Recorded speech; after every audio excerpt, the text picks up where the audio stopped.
Risa yang penasaran mencoba memicingkan mata, menatap menembus kaca belakang ambulans yang kebetulan tidak buram maupun bertirai. Dim, duh, coba kalian lihat deh, bisik Risa. Bulu kuduknya mendadak meremang. Dimas mencondongkan tubuhnya ke depan. Berkat sorotan lampu jauh mobil Pandu, mereka bisa melihat dengan sangat jelas isi kabin belakang ambulans tersebut. Kabin itu kosong melompong. Tidak ada keranda besi, tidak ada tabung oksigen, bahkan tidak ada tandu ataupun kursi lipat perawat. Hanya ada ruangan kosong dengan lantai besi yang berkarat. Namun yang membuat jantung mereka mencelos adalah kursi kemudi di depan. Dari posisi mereka yang cukup tinggi, sandaran kursi supir ambulans itu terlihat jelas. Dan di sana tidak ada siapa-siapa. Setir mobil ambulans itu berputar sendiri ke kanan dan ke kiri, seakan digerakkan oleh tangan gaib. Duh, berhenti duh. Ambulansnya nggak ada supirnya, teriak Dimas panik. Pandu yang terkejut langsung menginjak rem sedalam-dalamnya. Ban mobil mereka berdecit keras. Namun terlambat. Saat mereka berhenti, mobil ambulans di depan mereka mendadak lenyap ditelan kabut, menyisakan gema sirene yang perlahan berubah menjadi suara tangisan wanita. Bab 3. Selamat datang di desa tanpa langit. Pandu mencoba memundurkan mobil, namun persnelingnya macet total. Ketika kabut di sekitar mereka perlahan menipis, ketiganya terperangah melihat pemandangan di luar jendela. Mereka tidak lagi berada di hutan jati jalur alternatif. Mobil mereka berhenti di tengah-tengah sebuah alun-alun desa kuno. Rumah-rumah di sekitar berbentuk joglo tua, yang kayu-kayunya sudah menghitam dan lapuk. Hal yang paling mengerikan adalah langit di atas mereka. Tidak ada bintang, tidak ada bulan, bahkan tidak ada warna hitam malam. Langit di atas mereka berwarna merah darah pekat yang statis, memancarkan cahaya temaram yang sakit ke seluruh penjuru desa.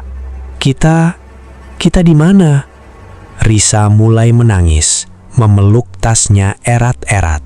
Pandu membuka pintu mobil, mencoba mencari udara segar. Namun indera penciumannya langsung dihantam oleh bau busuk tanah kuburan yang basah, bercampur aroma kemenyan yang pekat. Suasana desa itu sunyi senyap. Tak ada suara jangkrik maupun angin. Tiba-tiba, dari balik bayang-bayang rumah joglo, belasan siluet manusia mulai bermunculan. Mereka berjalan keluar dengan gerakan patah-patah.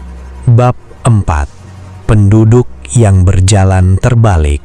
Dimas buru-buru mengunci semua pintu mobil dari dalam. Klik, makhluk-makhluk itu berjalan mendekati mobil Honda Jazz milik Pandu. Ketika cahaya lampu sorot mobil mengenai mereka, Risa menjerit histeris hingga menutup matanya.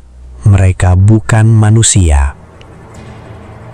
Makhluk-makhluk itu berjalan dengan tubuh terbalik, tangan di bawah dan kaki di atas, dengan leher yang patah berputar 180 derajat menghadap ke arah mobil. Wajah-wajah mereka rata, sebagian hancur dengan mata yang bolong, mengucurkan cairan hitam. Lampu rotator merahnya berputar lambat, menyoroti mobil Pandu. Pintu belakang ambulans tersebut tiba-tiba terbuka lebar dengan sendirinya, menampakkan ruang kosong yang gelap gulita di dalamnya, seolah mengundang mereka untuk masuk. Pandu melihat ke arah dashboard. Tiba-tiba mesin mobilnya menyala sendiri dengan raungan keras. Namun anehnya, setir mobil Pandu mengunci dan berputar sendiri, mengarahkan moncong mobil mereka lurus menuju ke dalam pintu belakang ambulans yang menganga lebar tersebut. "Ndu, rem Du, kita mau dimasukkan ke dalam ambulans itu!" teriak Dimas. Namun pedal rem terasa keras seperti batu. Mobil Honda Jazz mereka melaju sendiri, tersedot masuk ke dalam kegelapan mutlak di dalam kabin ambulans kosong tersebut.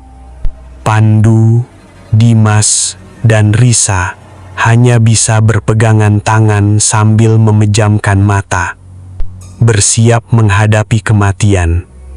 Saat mobil mereka terperosok ke dalam kegelapan tanpa dasar.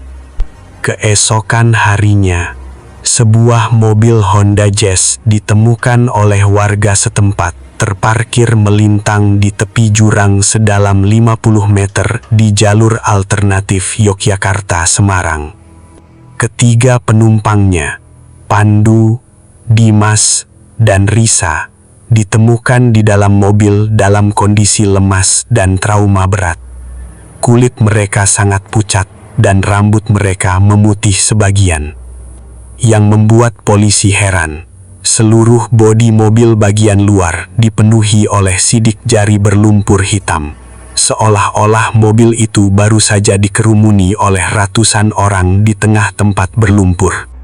Ketika ditanya apa yang terjadi, mereka hanya terus meracau tentang desa berlangit merah dan ambulans tanpa supir. Mereka memang berhasil kembali ke dunia nyata. Namun, ada satu hal yang tidak pernah mereka sadari. Setiap kali mereka naik mobil di malam hari dan melihat ke arah spion tengah, mereka tidak lagi melihat jalanan di belakang, melainkan pantulan sebuah desa kuno berlangit merah, dengan belasan makhluk terbalik yang melambaikan tangan, setia menunggu mereka untuk kembali tersesat.